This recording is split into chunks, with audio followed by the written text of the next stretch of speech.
Muito bem, senhoras e senhores, bom dia, boa tarde ou boa noite. 1953, a história do Vasco aí.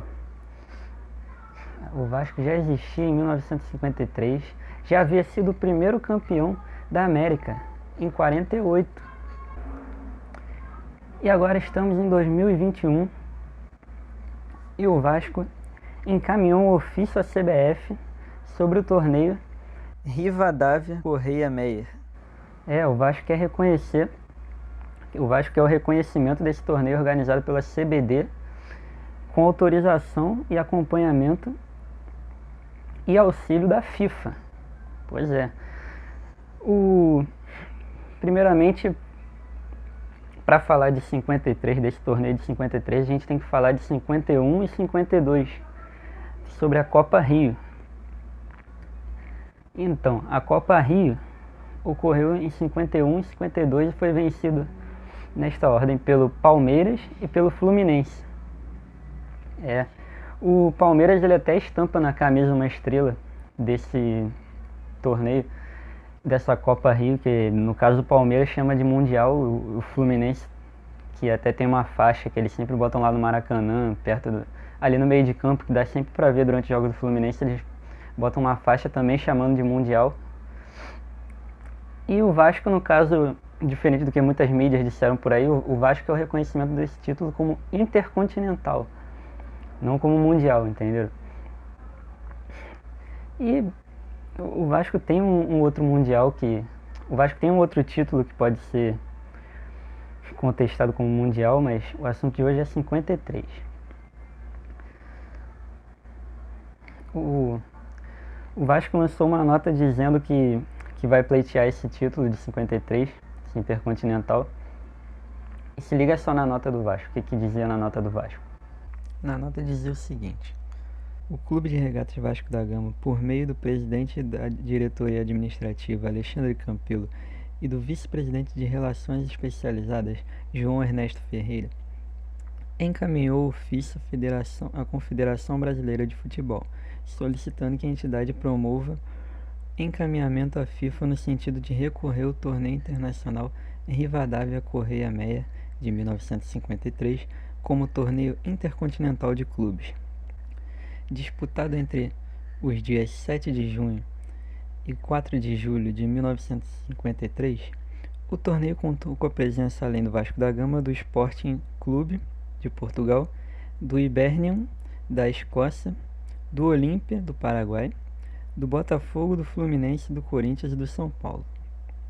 Na ocasião, o Vasco sagrou-se campeão invicto, com 6 vitórias e 1 empate, tendo ainda o artilheiro da competição, Pinga, com 6 gols. No ofício, o clube destaca que a FIFA é responsável por competição mundial de clubes nos mesmos moldes das organizadas pela então CBD na década de 50, o que evidencia a necessidade de haver o reconhecimento histórico das atitudes do nosso futebol naqueles anos. O sucesso da Copa do Mundo de 1950 lançou o Brasil no cenário mundial e, na estreia daquele mundial, foram organizados torneios internacionais envolvendo clubes de todo o mundo. Nosso Centro da Memória possui em seu acervo documentos, imagens, artigos, jornais da época, ingressos, divulgação midiática e até mesmo regulamento oficial da disputa, material que comprova a dimensão e a importância do torneio.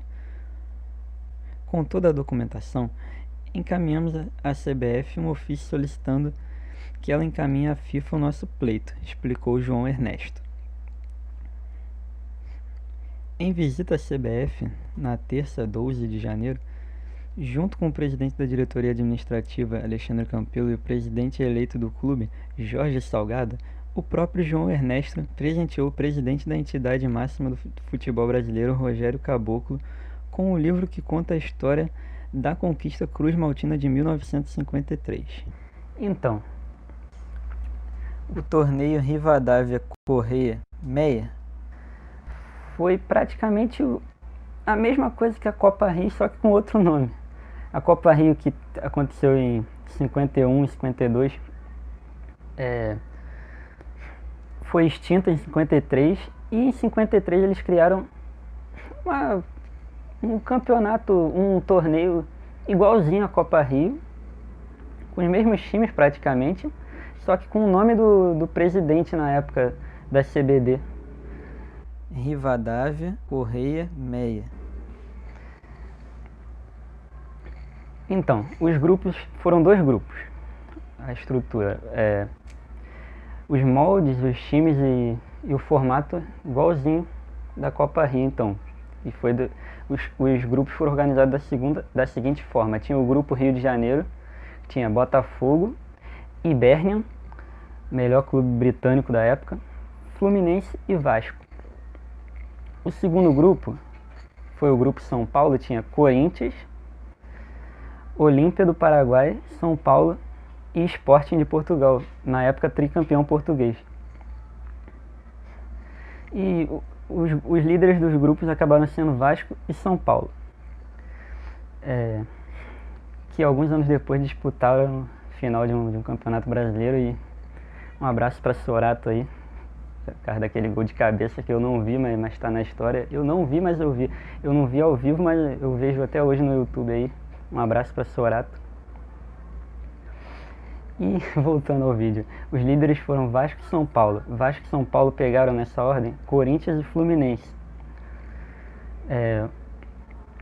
São Paulo teve... O Vasco ganhou do Corinthians, eliminou o Corinthians. E o São Paulo ganhou do Fluminense na prorrogação. Aí a final acabou sendo entre os 2 líderes, Vasco e São Paulo. O Vasco ganhou o primeiro jogo por 1-0 e o segundo por 2-1 e foi campeão invicto.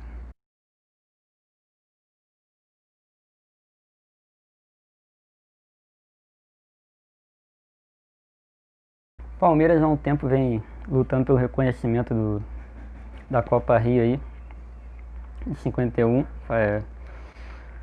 fazendo mais pressão, forçando um pouco mais para ser reconhecido. E o Fluminense, há menos tempo no caso do que o Palmeiras, também vem fazendo uma certa pressão pelo reconhecimento público desse título. E o Vasco, a partir de 2019 mesmo ali, que eu vi uns rumores sobre uma possível tentativa de reconhecimento desse título. E agora em 2021, sim, que o Vasco está tentando reconhecer esse título. É isso aí, gente, é a história do futebol, né? Tem que ser contada da forma certa. O Vasco quer que a história do futebol seja contada da forma certa, da forma que ocorreu. E foi um intercontinental, reuniam equipes da Europa e equipes da América. E o Vasco tá aí para reconhecer esse título aí. Vamos ver, vamos aguardar mais episódios dessa novela aí. E é isso aí. Saudações vascaínas.